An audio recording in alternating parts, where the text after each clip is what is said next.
cases of gang rape directly caused by program that paid children to spend time with Muslim Sons of Liberty media. Waleed Shabat. Earlier this month, we wrote about a new program from the Swedish government to promote multiculturalism. Basically, the Swedish government started paying Swedish children and teens to spend time with Muslims, with the goal of helping them learn about Swedish culture and integrate into society.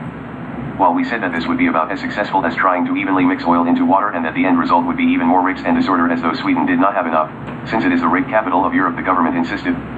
In this most recent case of a brutal gang rape of a Swedish teen girl by migrants, it is interesting to note two things. The girl knew all of the Muslims in question, they were friends, apparently rather recently, but further details of how they met are not being disclosed. This is very odd, since this is usually one of the first things discussed. The fact that this woman is, A, a teenager, B, friends with these Muslim refugees, and, C, how they met is being kept very quiet leads me to ask, did these people meet through one of these government programs? If so, it might be one of the first recorded cases where the Swedish government directly facilitated the rape of one of its own by Muslims. According to documents from the court that 3 times noted there was a rape, as many of the Ref_G children attended, on Wednesday, just over 2 weeks ago. Aftonbladet writes that the assault was carried out against a woman in connection with a party.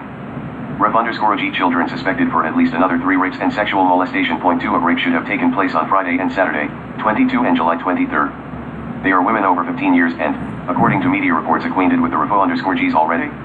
Of trial documents shows that there are at least 2 victims. Source: the suspected crimes have been made against 2 people, according to the documents, and according to the police is a matter of women. Regarding the event, classified as aggravated rape, 4 young people, guys, been arrested but released after a decision by the prosecutor referring to the suspect's age. There have been 4 detainees where arrest has been lifted, says Chief Prosecutor Pernilla Astrom in Southern Skåne Public Prosecution. According to documents from Lund District Court, is the suspected youth of 15 to 17 years old. Criminal suspicions against them remain, says Robert Local, press officer at the police in Region South. Is an acquaintance. Police said there is no question of any rapes.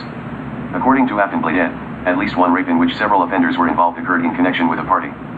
There is a causal relationship between suspected perpetrators and the victims, but I cannot say much more, says Robert Local. The suspected perpetrators' defense lawyers say their clients deny the charges. He denies the crime. That he has been released may well have to do with many factors, but above all I think of age. It requires a great deal in order to detain someone who is so young, says Rasmus Loven, lawyer representing one of the young